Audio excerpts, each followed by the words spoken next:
4 പുരുഷന്മാരും 6 സ്ത്രീകളും ചേർന്ന് 4 പുരുഷന്മാരും 6 സ്ത്രീകളും ചേർന്ന് ഒരു ജോലി 8 ദിവസം കൊണ്ട് തീർക്കും. 3 പുരുഷന്മാരും 7 സ്ത്രീകളും ചേർന്ന് അതേ ജോലി 10 ദിവസം കൊണ്ട് തീർക്കും. അങ്ങനെയെങ്കിൽ 10 സ്ത്രീകൾക്ക് ഈ ജോലി തീർക്കാൻ എത്ര ദിവസം വേണ്ടി വരും എന്നതാണ് നമ്മുടെ ചോദ്യം. ഒന്ന് ചിരിച്ചേ. ഓക്കെ, അപ്പൊ ആദ്യം നമുക്കൊന്ന് ചോദ്യം വിശദമായിട്ട് എടുത്തെഴുതാം. ചെയ്യുന്നത് ശ്രദ്ധിച്ചു നോക്കിക്കോ. 4 പുരുഷന്മാരും 6 സ്ത്രീകളും 8 ദിവസം. യെസ്, 4 പുരുഷന്മാര് പ്ലസ് 6 സ്ത്രീകൾ ഈക്വൽ ടു 8 ദിവസം വേണം ജോലി തീർക്കാൻ. നമ്മുടെ ഒന്നാമത്തെ ഇക്വേഷൻ ആണ് ഇത്. അടുത്തത് 3 പുരുഷന്മാരും 7 സ്ത്രീകളും 10 ദിവസം. 3 പുരുഷന്മാര് പ്ലസ് 7 സ്ത്രീകൾ 10 ദിവസം. ഇതാണ് നമ്മുടെ രണ്ടാമത്തെ ഇക്വേഷൻ. ശരി, 2 ഇക്വേഷൻസ് ആയി. ചോദിച്ചേക്കുന്നത് 10 സ്ത്രീകൾക്ക് ഒരുമിച്ച് ജോലി തീർക്കാൻ എത്ര ദിവസം വേണമെന്ന്. 10 സ്ത്രീകൾ ഒരുമിച്ച് ജോലി തീർക്കാൻ എത്ര ദിവസം വേണമെന്ന് കണ്ടുപിടിക്കാം. അപ്പൊ ആൻഡ് കൺസെപ്റ്റ് ആണല്ലോ. 2 വലിയ ഇക്വേഷൻ ഉണ്ടെങ്കിൽ ആൻഡ് കൺസെപ്റ്റ് ആണ്. അപ്പൊ ആദ്യം ഒരു പുരുഷന് തുല്യം എത്ര സ്ത്രീ എന്ന് കണ്ടുപിടിക്കാം. ആദ്യം മെന്നും ഡേയ്സും കൂടെ ഗുണിക്കണം.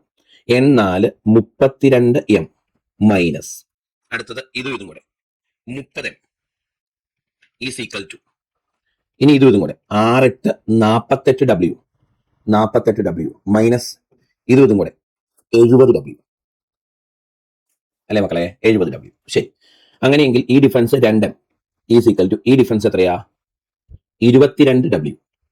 അപ്പൊ ഒരു പുരുഷന് തുല്യം 11 സ്ത്രീ എന്ന് കിട്ടും. ഒരു പുരുഷന് തുല്യം 11 സ്ത്രീ അല്ലെ. അപ്പം പുരുഷന്റെയും സ്ത്രീയുടെയും എഫിഷ്യൻസി എന്ന് പറയുന്നത് 11:1 എന്ന് വരും അല്ലെ. 11:1 വരും. ഓക്കെ, ഇനി ഇവിടെ ശ്രദ്ധിച്ചേ മക്കളെ, എനിക്ക് 10 സ്ത്രീ എത്ര ദിവസം കൊണ്ട് ജോലി തീർക്കുന്നല്ലേ കണ്ടുപിടിക്കണ്ടേ. അപ്പൊ 10 സ്ത്രീയുടെ എഫിഷ്യൻസി വേണം, ആണോ. ഒരു സ്ത്രീയുടെ എഫിഷ്യൻസി 1. അപ്പൊ 10 സ്ത്രീയുടെ എഫിഷ്യൻസി 10. ശരി, ഇനി ഒന്നാമത്തെ ഇക്വേഷൻ ഞാൻ ഇങ്ങനെ എടുത്തു. 4 പുരുഷൻ പ്ലസ് 6 സ്ത്രീക്ക് 8 ദിവസം വേണം എന്നല്ലേ പറഞ്ഞേക്കുന്നേ, ആണോ. ആണ്. അപ്പം ഈ 4 പുരുഷന്റെ 6 സ്ത്രീയുടെയും കൂടെ എഫിഷ്യൻസി കാണാം. ശരിയല്ലേ, എഫിഷ്യൻസി 4 പുരുഷന്റെ എഫിഷ്യൻസി, ഒരു പുരുഷന്റെ 11, 4 പുരുഷന്റെ 44, 6 സ്ത്രീയുടെ 6. അപ്പൊ ഇവിടെ എല്ലാം കൂടെ എഫിഷ്യൻസി 50 ആണോ. അപ്പൊ എനിക്ക് മനസ്സിലായി 50 എഫിഷ്യൻസി ഉള്ളവർക്ക് എത്ര ദിവസം വേണ്ടി വന്നു, 8 ദിവസം വേണ്ടി വന്നു. എങ്കിൽ 10 എഫിഷ്യൻസി ഉള്ളവർക്ക് എത്ര ദിവസം വേണ്ടി വരും, ഇതല്ലേ ചോദ്യം. 50 × 8 ഡിവൈഡഡ് ബൈ 10 നമ്മുടെ ആൻസർ. ഇതും വെട്ടി പോയി 8×5 40 ദിവസം എന്ന് ഈ ചോദ്യത്തിന് ആൻസർ കിട്ടും. 40 ദിവസം. സോ നമ്മുടെ ആൻസർ ഓപ്ഷൻ ഡി ആണ് കറക്റ്റ്. 40 ദിവസം കിട്ടും. ചെയ്ത രീതി ക്ലിയർ ആണോ?